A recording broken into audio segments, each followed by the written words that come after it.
Labas vakaras visiems. Šiandieną pas mus prieš šventinės nuotaikos.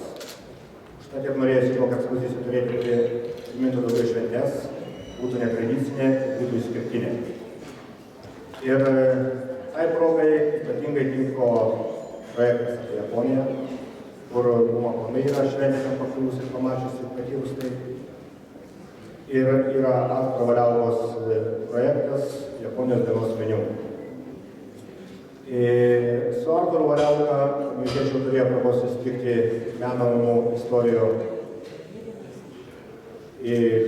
emocijos kontekste. Tai buvo paroda Senis ir jūra, kuri kalbėjo apie Janį, kuris gyveno Latvijos ir Lietuvos pasienyje ir rinko visokias iš jūros išmestas, vadinkim, pamestas detalės ir tai puošė savo sodybą ir ją pateikinėjo performanso ir instaliacijos formatu keliaujant pro šalį. Ir tai buvo įforminta istorija, kurios dabar nebėra, stovi dabar naujas pastatas, mes galime pamatyti Artūro Valiaugos reportažą apie tai. Ir šiandieną pas mus taip pat svečiuosi yra Eglė Deltovaitė, yra Lietuvos kultūros instituto kultūringa Europa atstovė Lietuvai ir kultūros meniu všį direktorė. Ir kur galim pavadinti banaliai, bet teisingai ko gero, kada turėk mėgstamą darbą, tau nereikės dirbti. Panašiai, ko gero, jau šiandien ir yra. Tai va, šiandien mes turime iš tikrųjų ir be to dar Eglė yra fotografė ir Lietuvos foto sąjungos narė. Taip pat rengia parodas ir ne tik Lietuvoje, bet ir Rusijoje. Tai kalbant apie Japonijos dienos meniu, galima pasakyti tai, kad aš tą parodą nusižiūrėjau iš Plungės, nes Plungė organizavo savo miesto šventę ir jie nusprendė, kad tai bus Japonijos kultūros dienos ir visą šventę organizavo taip, kad visi renginiai buvo vienaip ar kitaip susiję su Japonija. Ir šita paroda atrodė gan įspūdingai, buvo ar 5 ar 6 autoriai, Eglė labiau detalių papasakos. Ir tos vėliavos, kurios dabar pas mus nukabintos yra nuo turėko į vidurį būtent tos salės, jos atrodė didžiuliai erdvėjai ir atrodė labai įspūdingai. Jos nemažiau įspūdingai atrodo ir šičia. Tai būtent, sakau, to linksmumo, tos nuotaikos, tos kalėdinės atmosferos perteikimas ir patalpinimas šičia. Ir tai būtent su Artūru nusprendėm visai tinka tų darbų. Tai dabar norėčiau pakviesti Eglę Deltovaitę, kurios paprašysiu papasakoti iš tikrųjų apie Artūrą Valiaugą, nes jis labai įsigilinusi jo kūrybą ir apie projektą, kuris vyko Japonijoje, šiekviestinis ir kurio 11 sesiją mes matome šičia Panevėžyje. Prašau, Eglė. Labas vakaras visiems. Ačiū, kad radot laiko, ačiū, kad susirinkot, ačiū labai ir Valdinui, kad pakvietė. Tikrai smagu grįžti į Panevėžį. Gal iš tikrųjų reikėtų man truputį paaiškinti, kodėl aš šiandien būtent su šiuo projektu susijus.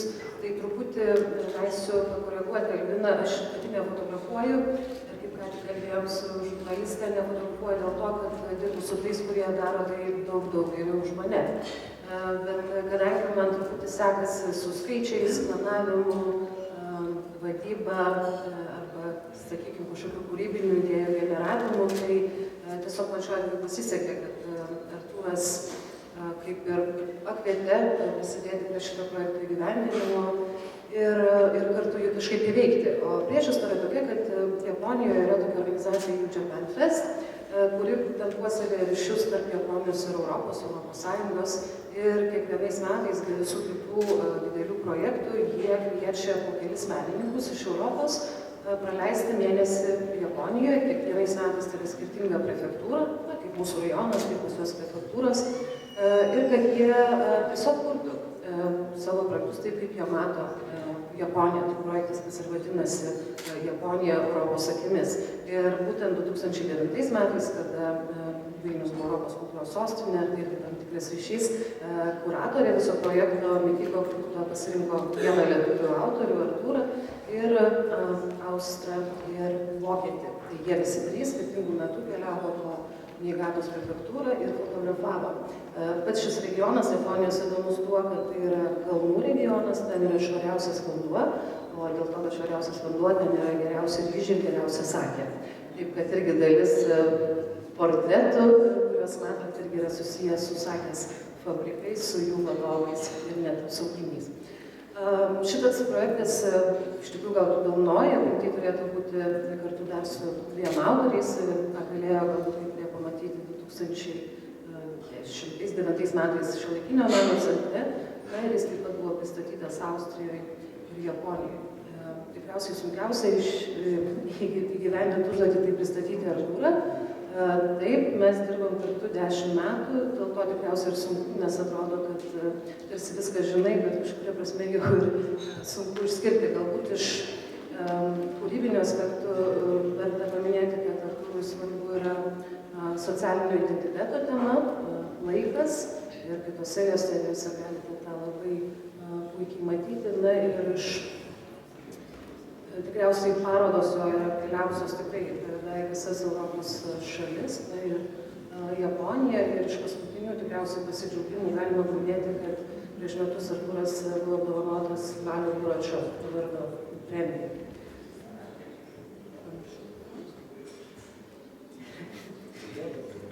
Daugiau. Projektų tai iš tiesų labai daug. Dalis kolegų, kurie čia esate, tikriausiai ir esate girdėję, ar ne, apie buvau pas Debą Troboj, kalbėjomės apie gyvenimą 2002 metų, kur ta serija labiausiai atkeliavusi. Taip pat Artūrą galima išskirti iš savo kartos autorių, kurie dažnai būtent yra kviečiami į užsakomuosius meno projektus, kada meno organizacijos siūlo tam tikrą temą arba kontekstą ir kviečia menininkus specialiai kurti projektus. Tai lygiai taip pat šiuo atveju Japonija, galima paminėti ir Ars Baltica trienalę, kurios sukūrė projektą Tarp krantų. Tuo metu jisai vėlgi apie mėnesį keliavo visais beveik įmanomais maršrutais Baltijos jūrą ir fiksavo gyvenimą tarp Baltijos jūros krantų. Kitas tikriausiai ir paskutinis, kaip jūsų per daug nevardinti, paminėtinas, tai būtų Tylusis identitetas, projektas kurtas didžiuliam fotografijos tyrimų tinklui apie darbą. Ir Artūras fotografavo lietuvius gyvenančius Olandijoje ir olandus gyvenančius Lietuvoje. Ir kaip žmonės, gyvendami savo svetimoje aplinkoje, kūrė savo aplinką, kūrė savo identitetą. Tai manau, kad jeigu kas nors turėtų klausimų dėl tam detalių, tai mielai atsakysiu ir aš, ir Artūras. O kol kas tai tikriausiai dar kartelį norėčiau padėkoti jums visiems ir organizatoriams ir palinkėti gero vakaro ir gražių ateinančių švenčių. Ačiū. Jo, šiaip Artūrai, tau ir kaip priėmėjai tą kvietimą nuvykti į Japoniją, koks tai buvo iššūkis, koks pasiruošimas, ką tikėjai rasti, ką atradai ir iš tikrųjų kokią patirtį prasivežė iš tenai. Nes svarbiausia yra patirtis tai, kas yra kitos kultūros, ką gali savo priimti ir savo gyvenime pritaikyti.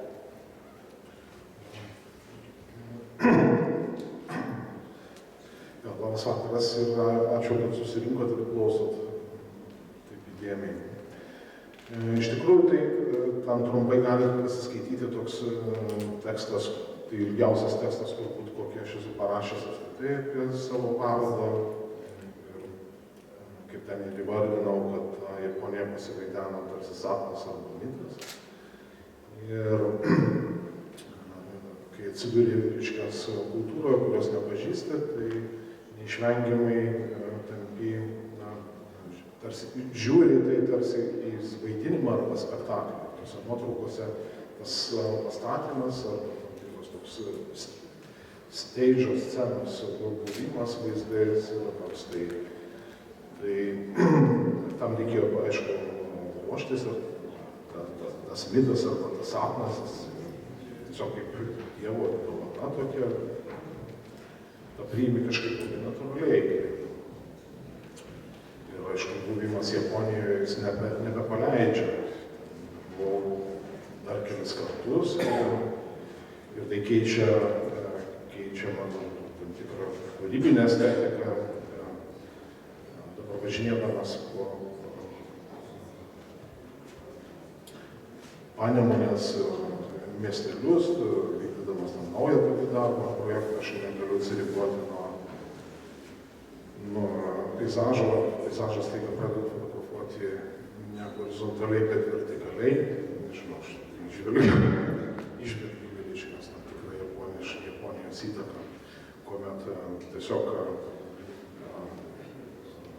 kažkoks krūmas arba didelis plotas vandens, didelis plotas dangaus, staiga darosi įdomesnis už akciją arba įvykį, kuris vyksta kitoje gatvės pusėje. Tai tas, aš jaučiu, tiesiog kaip tam tikrą keistą dalyką, kuris vyksta kūryboje, su kuriuo aš negaliu dar kažkaip susiprasti arba susitaikyti. O šiaip tai, nežinau, atsakiau klausimą, aš esu paėmėjau viską, bet kai dalyvauja tokiuose projektuose, tai atsiranda žmonės, kuratoriai, kurie stebi matyti tą darbą ir kviečia. Tai yra smagu. Tai man įdomu yra priimti tam tikrus dalykus kaip tam tikrą iššūkį arba užduoties sprendimą, surasti tam tikras interpretacijas. Būdamas Japonijoje naudoji ypatingus japoniškų taškučių tūtelę ir joje įdėtus veidrodžius, kurie kaleidoskopinį vaizdą būtent sukuria. Kodėl buvo toks pasirinkimas ir kas tai nesijaudo, iš kur jis atsirado? Su patariamu vaizdu arba su veidrodžiais tai mes esame susiję, nes fotografija visada ištaiso tai, kad mes patys apie save galvojame žiūrėdami į veidrodį, nes mes matome save veidrodyje sukeistom pusėm, suflipintus, sukeistus. Fotografija atitaiso visą tai ir mes nuotrauką savo atvaizdą galime pamatyti tokį, koks jis yra, sukeistom pusėm. Tas veidrodžio fenomenas, jis yra toks fotografijai neatsiejama dalis ir turbūt fotografijos istorijoje žiūrint. Ir staiga, renkant informaciją apie pačią Japoniją, apie japonų tam tikrą mitologiją, skaitant ir kitus dalykus, tam tokia buvo japonologų įžvalga veidrodį kaip apie tyrą sielą, kuri reflektuoja tai, kas yra aplinkui. Nes japonų kultūra yra labai svarbu teisingai reflektuoti ir nieko nesugadinti, nes ir taip viskas yra jau sukurta, nėra ką daugiau sukurti, reikia tik tai nesugadinti, tai kas yra padaryti. Tai tas staiga tokia atėjo mintis panaudoti tą kampį ir daugiau naudojau kitokampį kaleidoskopą. Ir tai yra tam tikrai irgi konceptualus sprendimas ištuštinti japoniškų čipsų tūtą, tai yra vėl kalba apie maistą, apie kitą maistą, kuris yra primestas kitos kultūros arba kitos mados, išmesti arba suvalgyti japoniškus Pringles čipsus iš tos tūtos ir įdėti ten veidrodžius ir per juos tiesiog pasižiūrėti Japoniją. Ir tam tikrą prasme buvo mano europietiškos akies tęsinys. Tai tas kaleidoskopas leido susegmentuoti arba sufragmentuoti tikrovę nekontroliuojamai, taip kaip ją ir mato japonai, taip kaip ją įsivaizduoja. Tai turbūt toks. Dabar pakrypo kalba apie Japoniją, apie Japonus iš tikrųjų. tikrųjų būna tas satisfakcijos, retas satisfakcijos momentas. Čia reikia, aišku, Agnei dėkoti už tokią galimybę, kada tokių tolimųjų šalyje daromas projektas ir jisai įmanomas rodyti vėlgi patiems japonams. Mano klausimas būtų tame, ar žiūrėdami japonai, kaip priėmė tą projekto dalį, kaip jie vertino, kaip reagavo ir kokie buvo atsiliepimai būtent to projekto rodymo metu Japonijoje. Ta kuratorė, kuri kvietė, jinai sakė, kad aš nustebinau, nes jinai tikėjosi gal šiek tiek kitokio rezultato panašaus į prieš tai matytus projektus.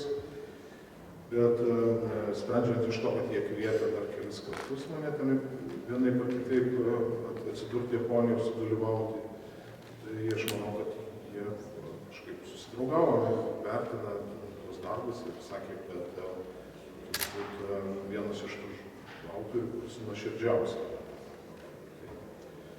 Tai nenoriu girtis, ar taip čia mane gyrė, aš nebeišeisiu su tokiais sparnais pro duris. Tai turbūt... Taip paskritiška tada žvilgsnį, pasakyk, jeigu tos kolekcijos, iš tikrųjų, ar jauti, kad kažko tai neišsakėjai, kažką galėjai pilniau išsakyti, kažkaip kitaip atskleisti, praėjus tam laikui, praėjo ganėtinai daug laiko, parodė parodą ir Japonijoje, ir Europoje, ir ar širdį jautiesi pilnai išpildęs tam projekte, tas savo vizijas, ar dar norėtų sugrįžti iš tikrųjų naujai papildyti tą kolekciją? Gal jos kažkaip tęsti jau ir nebenorėčiau, bet kiekvieną kartą ten grįžti ir kažką veikti. Tai iš tikrųjų smagu, nes ten jaučiuosi labai puikiai ir saugiai, labai nuoširdūs žmonės ir jo, ta Japonija tokia kažkaip apsigyvena ir nepaleidžia. O medžiagos yra be abejo daug iš to projekto, aš galėčiau balsuoti. 5-6 versijas skirtingų interpretavimo, skirtingai sudėlioti akcentus į skirtingas vietas. Šitą parodą jinai skiriasi šiek tiek nuo tos parodos, kuri buvo daryta Japonijoje. Japonijoje ta paroda buvo labiau akcentai į socialinius dalykus. Čia šitoje parodoje, kuriuos matot, šalia socialinis atsirado daugiau tokių romantiškų, estetikos tam tikros japoniškos.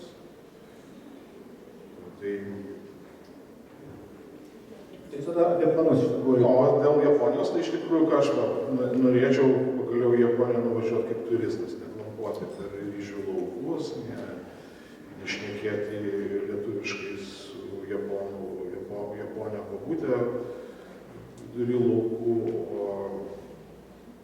norėčiau turbūt kaip turistas važiuoti klausyti apie tą japonišką minimalizmą, apie logiką, apie kitus dalykus, kurių prisigalvojo europiečiai, kad pateisinti kažkaip logiškai tą kultūrą, ko aš nemačiau. Tai tikiuosi, kad naujas iššūkis.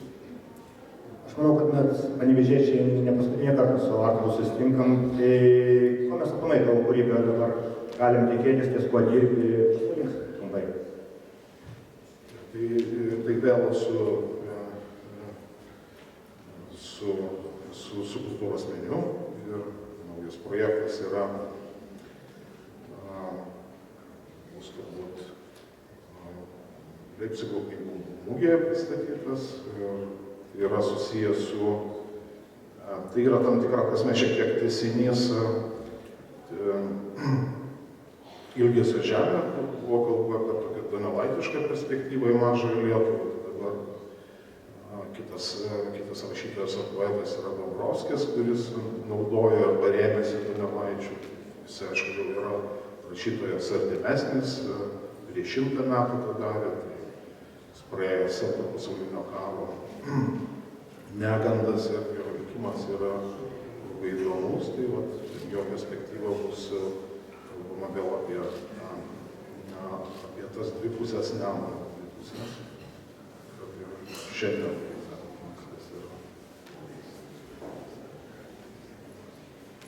Pas mums vis tiek atidarymai būna daugiau susitikimo formato, negu tik formalūs atidarymai, gal turi repliką ir klausimą kas nors iš atėjusių svečių. Jeigu ne, tai žinau, Saulius tikrai nori kelis žodžius tarti, kviečiu Saulį savo būdą.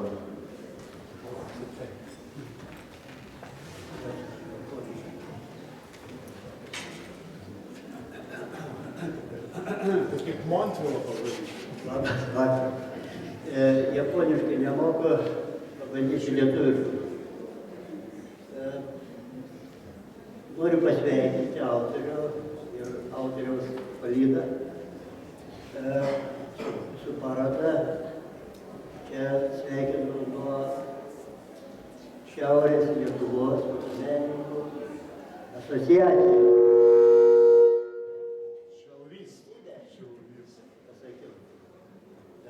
Yra naujas darinys, dar to turbūt negirdėtas.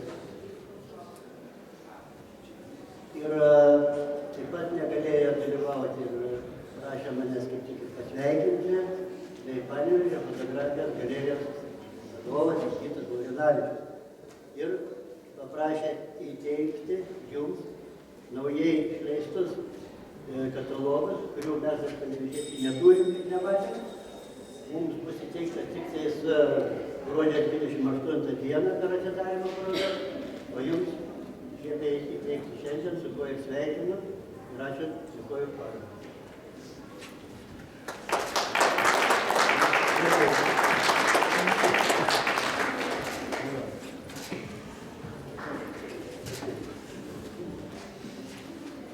Kas dar norėtų tarti žodį? Pas mus svečiuose yra atvažiavęs Edmundas Kelmickas, tai yra vienas pirmųjų įsteigęs antikvariatą Lietuvoje ir poetas ir kolekcionierius. Ir kaip tik žada, kad jis darbus vadovus įsigyti. Prašau jums žodžiu.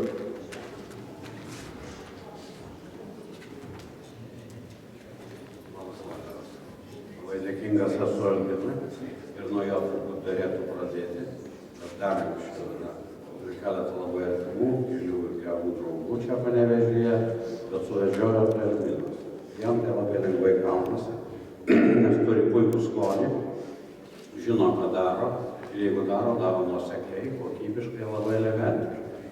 Tai va, šiuo kartu suvedžioti mane buvo daug lengviau, nes vieną parodą net važiavau, nors ir norėjau, kadangi prieš keletą mėnesių turėjau tokią įdomią patirtį, pas mane namuose dirbo kinų profesorius. Ir tai buvo tarsi iš kitos perspektyvos, iš kinų civilizacijos gelmių. Dailininkas, labai talentingas dailininkas virtuozas, padarė Vilnių ir parodė man jį tokį, kokio aš niekada neįsivaizdavau esant, nors jame buvau, tai yra miestas, kurį myliu, kuris yra iš tikrųjų, tarkime, mano miestas. Vėlgi, Panevėžį man parodė Albinas ir Vaidas, Ražinskas ir vėlgi visai kitaip aš jį savo pamačiau, bet dabar dar vieną perspektyvą. Taigi, nusprendžiau pamatyti, kaip talentingas lietuvių fotografas mato Japoniją. Yra dvi susikarta perspektyvos. Kiniečių dailininkas, kuris apstulbino daugelį ir pirmiausia mane matė. Ir tai buvo ilgi pokalbiai ir gebėjimas reflektuoti, kaip ir kodėl jisai mato iš tos civilizacinės perspektyvos. Ir dabargi vėl tuos pačius kultivuotus rytus parodo kultivuotas vakarų fotografas. Tai va, susikūrė savo vieną mažą gudrybę ir pakankamai gudriai išvengė tiesioginio atsakymo, kodėl jis pasidarė tą mažutį žemės drebėjimą ant savo fotoaparato, nes kaleidoskopas jisai, bet koks krustelėjimas reiškia keičia žiūrėjimo kampą. Tai žodžiu Japonija, kur yra seismiškai labai aktyvioje zonoje, ir jisai išreiškia savo solidarumą tokiu būdu, bet tai yra mano interpretacija. Ir jisai sukūrė savo mažutį vietinį žemės drebėjimą, su kuriuo jis pabandė aptikti, reiškia, tų kitų galbūt žemės drebėjimų slėpinį, bet tai, ką aš matau, iš tikrųjų yra suvaldyti seismiškai meno kūriniai, kuriem reikia laiko apmastyti, bet, kaip minėjau, buvau suvedžiotas ir išprovokuotas kalbėti, nors nesirašiau, Bet šiaip esu labai dėkingas, pranašas Jeremijas kažkada sakė, tu mane Dieve išgvaltavojai, bet sako, aš norėjau būti išgvaltavotas. Taigi, aš irgi norėjau būti išgvaltavotas ir matot pasiekmes šitas. Nuostabi paroda, reiškia, jūs turite fantastiškai veiklę bendruomenėlę, labai kokybiškai ir labai, sakau, elegantiškai. Taip kad dėkui.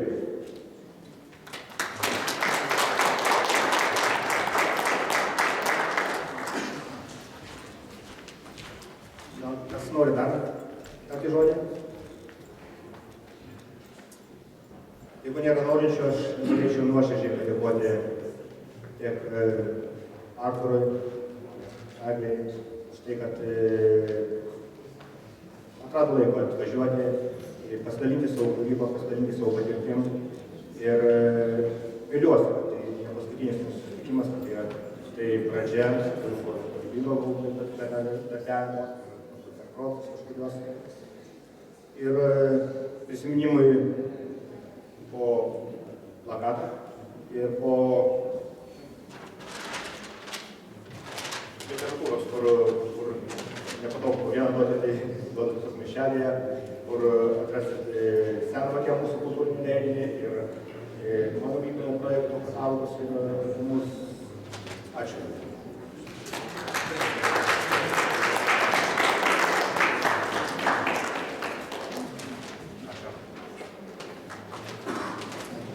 Ačiū visiems ir ačiū Artūrai. Dėkui Jums, prašau nesivaikščioti, pabūti su autoriais, pabendrauti, pajusti japonišką atmosferą. Tuo atsidarysim galinės durys, ten yra vynas ir paėmę vyno taurę, tiesiog pabūti, paturėti gerą vakarą. Ačiū, kad atėjote ir prašau nesiskirti.